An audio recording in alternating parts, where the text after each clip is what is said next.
بلکہ ایک صاحب نے ایک لطیفہ لکھا ہوا تھا، وہ تھا بڑا مزے کا، کہ عاطف اسلم جو ہے وہ گانے سے توبہ کرنے آیا ہے اور غامدی صاحب کے حلقے والوں نے اس کو بڑی محنت سے قائل کر لیا کہ نہیں گانا جائز ہے۔ سلامتی ہے ان آنکھوں پہ جو ہدایت پہ نظریں جمائے بیٹھی ہیں، ان کانوں پہ جو ذکر خیر کے منتظر رہتے ہیں، اور ان قدموں پہ جو ہدایت کی راہ پہ گامزن ہیں۔ ابھی ہم نے کچھ آپ کے فوٹوز دیکھے تھے سوشل میڈیا پر، مشہور آرٹسٹ ہیں عاطف اسلم صاحب کے ساتھ، تو اسی کی اس ملاقات کا ہم سیاق و سباق سننا چاہتے ہیں آپ سے کہ اچانک آپ کی ان سے ملاقات کیسے ہوئی، اور اگر کچھ اس طرح کی باتیں ہوئی ہیں جو کہ پبلکلی بتائی جا سکیں تو وہ بھی بتائیے گا، اور خاص کر یہ چیز ضرور بتائیے گا کہ جب ایسا مذہبی اسکالر آپ نے ملاقات کی تو ان کو کیسے پایا، ان کے اخلاقیات کو۔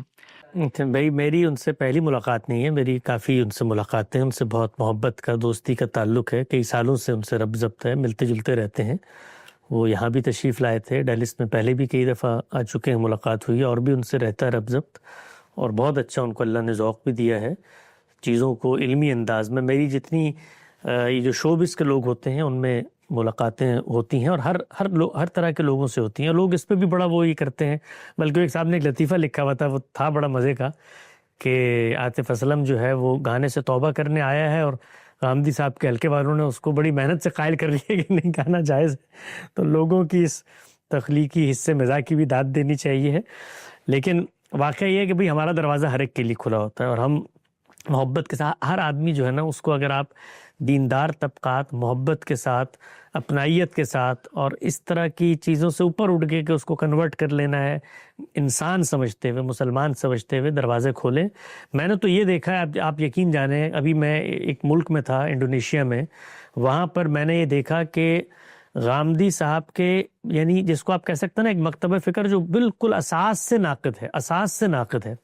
یعنی ان کے علماء بھی آ کر بیٹھے ہوئے تھے، اور وہ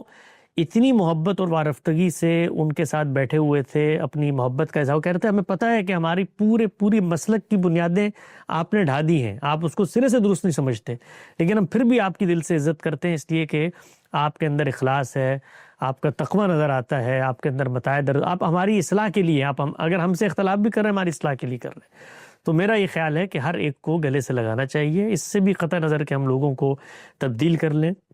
تو یہاں پر ہمارے سینٹر میں بہت سارے لوگ آتے رہتے ہیں، اور ان سے گفتگو بھی ہوتی ہے، تبادلہ خیال بھی ہوتا ہے۔ اللہ نے ان کو بڑا اچھا ذوق دیا ہے، علمی ذوق دیا ہے چیزوں کو سمجھنے کا، اندر اتر کے۔ بظاہر تو ایک لوگوں کی پبلک پرسیپشن ہوتی ہے نا، گانے بجانے والے لوگ ہیں، لیکن مجھے جو چند لوگ، جس میں حمزہ علی عباسی بھی ہیں، عاطف اسلم ہیں، ان لوگوں کو اللہ نے اچھی ذہنی صلاحیتیں بھی دی ہیں، اور یہ ہم لوگوں کے لیے خوشی کی بات ہے۔ اگر ہمارے مسلمانوں میں، نوجوانوں میں اگر کوئی مقبول ہے اور وہ سیکھتا سمجھتا بھی ہے، اس کے اندر فکر بھی ہے، تدبر بھی ہے، تو ایسے لوگوں کو قریب لایا جائے، محبت سے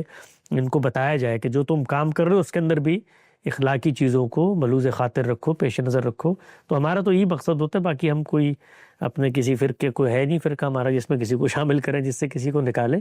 سب کے لیے دروازے کھلے ہیں۔ جی بہت شکریہ حسن بھائی۔ آخر میں ایک اور چیز اگر آپ مناسب سمجھے تو اس پر بھی کامنٹ کر دیں کہ ایران کے اندر آپ نے حالات آبزرو کیے ہوں گے کہ وہاں پہ ایک اینٹی گورنمنٹ پروٹیسٹ جو ہے وہ چل رہا ہے۔ بہت سی خبروں کے مطابق جو ہے ہزاروں کے اندر لوگ شہید بھی ہوئے ہیں اس پروٹیسٹ کے اندر، نیٹ ورک وہاں پہ بند ہے، انٹرنیٹ وغیرہ۔ یہ ان کو بتائیے نا، یہ ان کو بتائیے جو دنیا کو غیر مہذب کہتے ہیں، ان کے پڑوس کے اندر یہ ملک موجود ہے، وہاں پر ذرا یہ دیکھ لیں، وہاں جائیے، اس کے اوپر احتجاج کریں، نکالیں،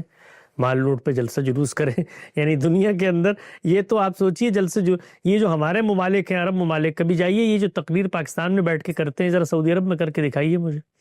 پھر میں پوچھوں گا کہ تہذیب جو ہے وہ کن ملکوں میں موجود ہے۔ ہم تو پھر بھی یہاں بیٹھے ہوئے ہیں،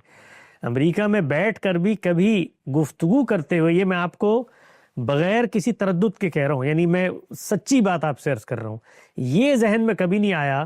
کہ میں مثال کے طور پر اس ملک کے بارے میں کوئی بات کروں گا تو مجھے خطرات لاحق ہو جائیں گے، نہیں، یہ میرے خدشہ ذہن میں نہیں آیا کبھی۔ مجھے کبھی کرنی ہوتی ہے، کوئی وجہ پیدا ہو اخلاقی طور پہ، ہم وہ ہزاروں باتیں کرتے ہیں، گفتگو کی ہیں یہاں پر بے شمار، خدشہ بھی ذہن میں نہیں آتا۔ تو یہ خدشہ ذرا مجھے کسی مسلمان ممالک میں پیدا کر کے دکھا دیں، اس کے بعد تہذیب اور غیر تہذیب کا فیصلہ ہوگا۔ واقعات ہوتے ہیں یہاں پر بھی بہت سارے حوادث، ایسا نہیں ہے کہ دنیا میں حادثے نہیں ہوتے، یہاں پر حال ہی میں فلسطین کے باب میں جو کچھ ہوا ہے اور اس کو بھی ایک خاص پس منظر میں دیکھا، یعنی یہاں پر ریاست نے یہ محسوس کیا کہ وہ لوگ جو باہر سے آتے ہیں اور آنے کے بعد یہاں پر عارضی ویزوں پر مقیم ہوتے ہیں، یونیورسٹی میں ہوتے ہیں، جامعات میں ہوتے ہیں، انہوں نے احتجاج کیے اور احتجاج کر کے یہاں کا جو سسٹم تھا اس کو ذرا ہلانے کی کوشش کی، تو اس سے ہر طاقتور تحفظ والی نفسیات میں کچھ خدشات پیدا ہوتے ہیں۔ یہ ذرا آپ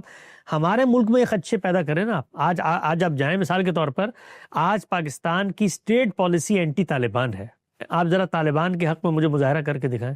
کسی یونیورسٹی میں کر کے دکھائیں، وہ یونیورسٹی اگر وہاں برقرار رہ گئی تو پھر آپ پوچھئے گا مجھ سے۔